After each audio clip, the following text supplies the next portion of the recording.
నమస్తే, welcome to Suman TV.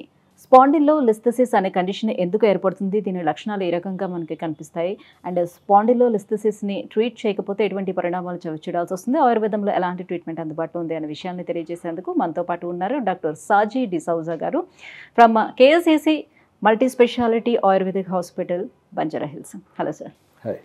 Sir, spondylolisthesis అసలు ఈ కండిషన్ ఎలా ఉంటుంది, ఎందుకు ఏర్పడుతుంది అసలు?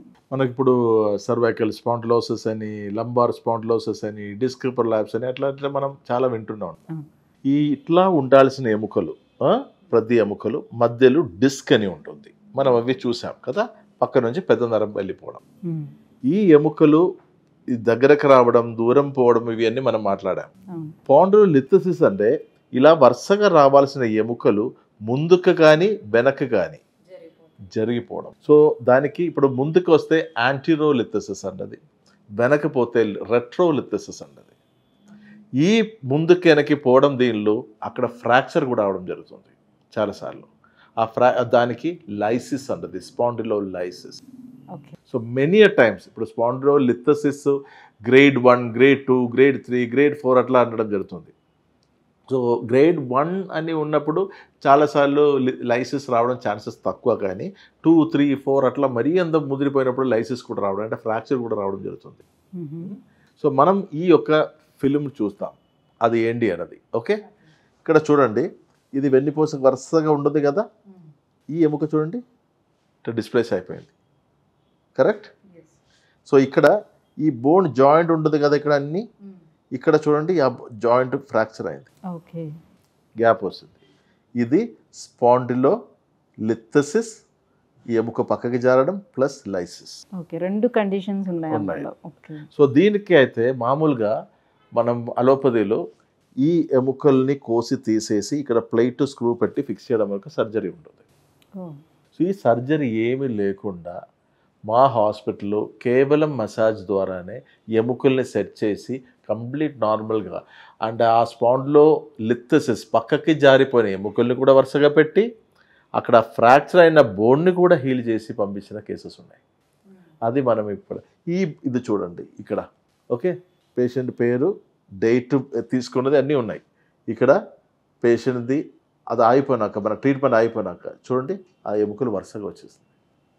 అలాగే ఇక్కడ ఫ్రాక్చర్ లాగా ఉన్న బోన్ కూడా జాయింట్ అయిపోయింది. సో ఇది నేను చెప్పేది ఎప్పుడు, ట్రీట్మెంట్కి ముందు, ట్రీట్మెంట్ తర్వాత, before and after medical records. పేషెంట్స్కి నొప్పి తగ్గుతుంది, బాధ తగ్గుతుంది, కాళ్ళు లాగడం, గుంజడం, తిమ్మిర పట్టడం, మంట రావడం, ఇట్లాంటి లక్షణాలతో పాటు పక్కకి జారిన ఎముకలు కూడా వరుసగా వచ్చిందని పేషెంట్ కూడా తెలుస్తుంది. మళ్ళీ పోయి ఎక్స్రే కానీ ఎంఆర్ఐ కానీ తీసుకోండి. సర్జరీ లేకుండా పరిష్కారం ఉన్నప్పుడు ఎందుకంటే సర్జరీ చేయాలి? అంతే కదా. నేను నా దగ్గరనే అందరు రావాలని చెప్పడం లేదు.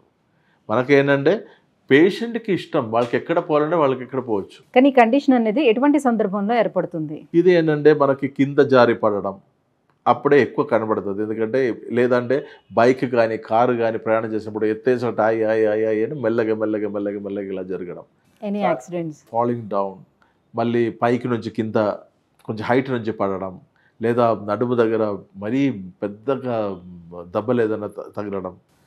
కొందరికి ఏంటంటే అట్లా ఏం లేదు, కొంచెం ఓవర్ వెయిట్గా ఉండి అట్లా కూర్చొని కూర్చొని కూర్చొని మల్టిపుల్ సిసేరియన్స్ అవ్వడం, నడుముకి మత్తి ఇచ్చి అక్కడ ఉన్న మసిల్స్ అన్ని వీక్ అయిపోయి అక్కడ అట్లా కూడా డిస్క్ నరాలు ఇదన్నీ ఎఫెక్ట్ అయ్యాయి, మెల్లగా మెల్లగా అది ఇట్లా అవ్వడం. కొందరికి ఏంటంటే మనకి నేను చెప్పిన సడన్ యాక్సిడెంట్స్ రావడం, అట్లా కొందరికి స్పాండిలోసిస్ ట్రీట్ చేయకుండా అట్లా వదిలేసి ఇలాగ రావడం. రకరకాల కారణాలతో దానిది పెయిన్ మాత్రం చెప్పలేనంత బాధ ఉంటుంది. పాపం పేషెంట్కి ఒక అడుగు పెట్టడానికి కూడా ఇబ్బందిగా ఉంటుంది. పడుకున్నప్పుడు కొంచెం అట్టు తిరగాలి ఇట్టు తిరగాలని కూడా చాలా కష్టం. మూత్రం మోషన్స్ పోయినది కూడా ఒక్కొక్కసారి కంట్రోల్ పోతుంది. సెక్షువల్ ప్రాబ్లమ్స్ రావడం ఉంటుంది, ఎరెక్టైల్ డిస్ఫంక్షన్ లాంటిది.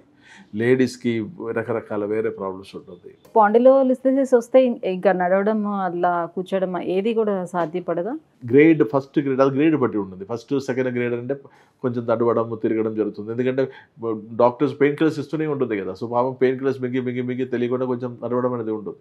ఇలాంటి సందర్భంలో చాలా వరకు నరాలు కూడా చచ్చిపడిపోవడం ఛాన్సెస్ ఉన్నాయి. అంటే మన న్యూరోపతి, సెన్సరీ న్యూరోపతి కానీ, మోటార్ న్యూరోపతి కానీ, పాలీన్యూరోపతి కానీ, రాడికులోపతి కానీ, మోటార్ సెన్సరీ న్యూరోపతి కానీ, డీమైలినేటింగ్ న్యూరోపతి కానీ, అలా రకరకాల సో ట్రీట్మెంట్ సరిగ్గా జరగలేదు, లేకపోతే డిలే అయింది, ఏమవుతుంది? పడిపోవడం జరుగుతుంది, కాలు పడిపోవడం జరుగుతుంది. అది కూడా డాక్టర్ చాలామంది పేషెంట్ భయపడుతున్నారు, ఇమ్మీడియట్గా సర్జరీకి వెళ్ళాలి, సర్జరీ లేకపోతే దీనికి పరిష్కారం లేదు. దయచేసి అలా కాదమ్మా. అట్లా ఒక్కటే శాస్త్రమే ప్రపంచంలో ఉండదంటే మళ్ళీ ఆయుర్వేదం దేనికి, హోమియో దేనికి, సిద్ధ, Unani, pranic healing, Tibetan medicine, traditional Chinese medicine, yoga, naturopathy. అంటే ఇప్పుడు ట్రీట్మెంట్ తీసుకొని వీల్ చైర్ మీద ఉండే వాళ్ళని కూడా నేను చూశాను సార్. ఇప్పుడు అంటే చాలా ఇయర్స్ అయిపోతుంది, ఇప్పుడు ఆ కండిషన్లోనే ఉన్నారు. సో ఇన్ని ఇయర్స్ అయిపోయింది కాబట్టి వెంటనే ట్రీట్మెంట్ అనేది సరిగ్గా జరగలేదు కాబట్టి ఇప్పుడు ఆయుర్వేదం ట్రీట్మెంట్ తీసుకుంటే వాళ్ళకి క్యూర్ అయ్యే ఛాన్స్ ఉంటుందా? తప్పకుండా తప్పకుండా. మనకి ఎప్పుడు లైఫ్లో హోప్ అనే ఒకటి ఉండాలి ప్రతి ఒక్కరికి. మీకు ఎత్తు విధంగా ఇబ్బందులు ఉంటుందనుకోండి, సర్జరీ అయిపోయింది అనుకోండి, నేను ఇక్కడ ప్లేట్ స్క్రూ పెట్టి ఫిక్స్ చేసి మళ్ళీ కూడా ఎముక పక్కకి జారిపోయి అసలు కదలేని పేషెంట్ కూడా మనం నార్మల్ చేయడం జరిగింది. లోపల పర్టికులర్ స్క్రూ ఫిక్సేషన్ ఉంది కనుక కూడా. సో అది పెద్ద విషయం ఏం కాదు. మీరు ఫస్ట్ కావాల్సినది ఏం టెన్షన్ పడవకండి. ఒక్కటి మనకి ఒక ప్రాబ్లం ఉందనుకోండి, ఆ ప్రాబ్లంకి సొల్యూషన్ ఉందని ఉన్నప్పుడు మనం ఎందుకు టెన్షన్ పడాలి? మనం ఆ టెన్షన్ పడకుండా కరెక్ట్ అయిన డాక్టర్ దగ్గర కరెక్ట్ వైద్యం చేసుకుంటే మీ ప్రాబ్లం సాల్వ్ అయిపోతుంది. మళ్ళీ నేను ఇప్పుడు చూపించిన విధంగా ట్రీట్మెంట్కి ముందు ఉన్న రిపోర్టు, ట్రీట్మెంట్ తర్వాత ఉన్న రిపోర్టు కూడా పోల్చుకొని చూడాలి. మీకే తెలిసిపోతుంది మన జబ్బు తగ్గిందా లేదా. Thank you so much sir. So spondylolisthesis reasons and Ayurveda treatment గురించి తెలియజేసినందుకు థ్యాంక్ యూ. My pleasure.